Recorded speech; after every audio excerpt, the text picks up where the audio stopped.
We kissed, and I'm not sure what that means. Well, it means you're a big old slut. Shifting Gears Season 2 has officially kicked off, but its biggest returning storyline goes against Tim Allen's vision. After a rough pilot episode started the sitcom on the wrong foot with critics, Shifting Gears miraculously ended up as one of ABC's highest-rated shows of the 2024-25 network TV cycle. Of course, the family comedy still has ample room for improvement.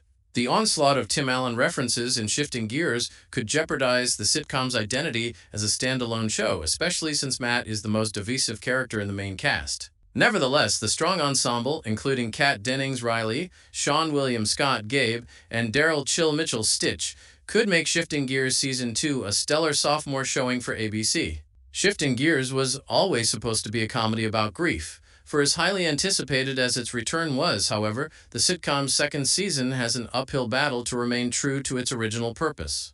As Tim Allen explained in a Shifting Gears promotional interview with Good Morning America, he pitched the show as an exploration of grief with a sense of humor, exemplified by the sitcom's, quote, comedy scenes in a mausoleum. Yet, while Shifting Gears is primarily upbeat, Season 1 proved it worked best when shining a light on the darker truths that underline the show's premise. Irrefutably, the best scenes came when Shifting Gears pivoted to drama, albeit temporarily, to confront the pain Riley and Matt felt over Diane's abrupt death, which happened only a year prior to Season 1. The laugh track and predictable storylines kept it rooted in firm sitcom territory, but Shifting Gears, comedy served to soften the edge of its grief storyline, never to detract from it. After the arrival of Jenna Elfman's Eve, unfortunately, Shifting Gears went into overdrive, rushing into a romantic cliffhanger for her and Matt. Matt and Eve have chemistry, but the romance storyline came far too soon. A mere 3 episodes after meeting, Matt and Eve suddenly kiss in the Shifting Gears Season 1 finale, while the long-established budding romance between Riley and Gabe had no easy payoff. Sadly, Matt and Eve's kiss in Shifting Gears felt out of place and unprecedented by any believable build-up, making their romance a confusing last-second addition to the plot. At face value, Matt and Eve should work. It's a classic case of opposites attracting. Eve is a free-spirited dancer who prioritizes community and self-improvement, while Matt is a stuck-in-his-ways traditionalist with a misanthropic streak.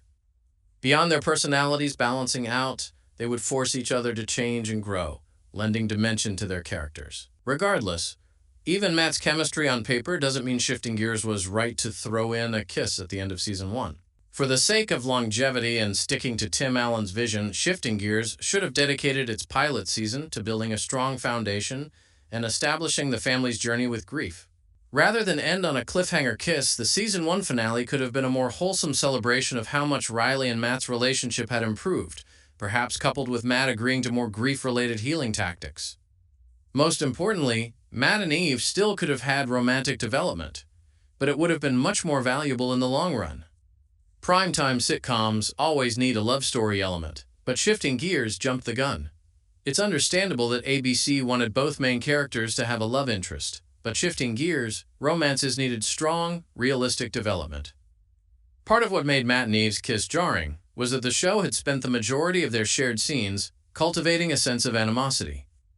As a result, Matt and Eve seemed like budding frenemies at most. As Tim Allen mentioned to GMA, the powers that be wanted Matt to have a romance, but Eve deserved better than to be a narrative afterthought in Shifting Gears Season 1. The hostility between Matt and Eve was an entertaining contrast, but they could have progressed their relationship by staying civil without jumping headfirst into a love story. In contrast, Riley and Gabe's storyline in Shifting Gears already feels like a slow burn that will inevitably bloom. The key difference is that the sitcom primed the audience with Gabe's feelings for Riley early on in Season 1, while Eve wasn't introduced until Episode 7. Consequently, there were no stakes for the viewers when Eve kissed Matt.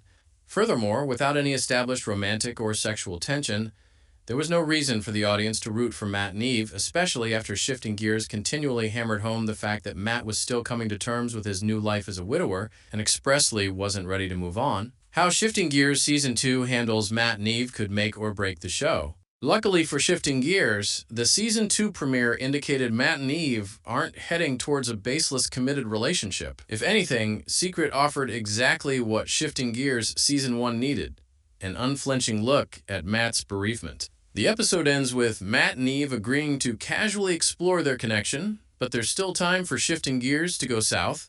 Matt's grief in Shifting Gears Season 2 requires nuance, and his relationship with Eve could add wonderful depth to the storyline. At the same time, their romance can't be prioritized if it means sacrificing Matt and Riley's relationship or letting the Diane of it all fall to the wayside. The comedic look at grief is what sets Shifting Gears apart, and the ABC sitcom can't afford to abandon its anchor so early in its run.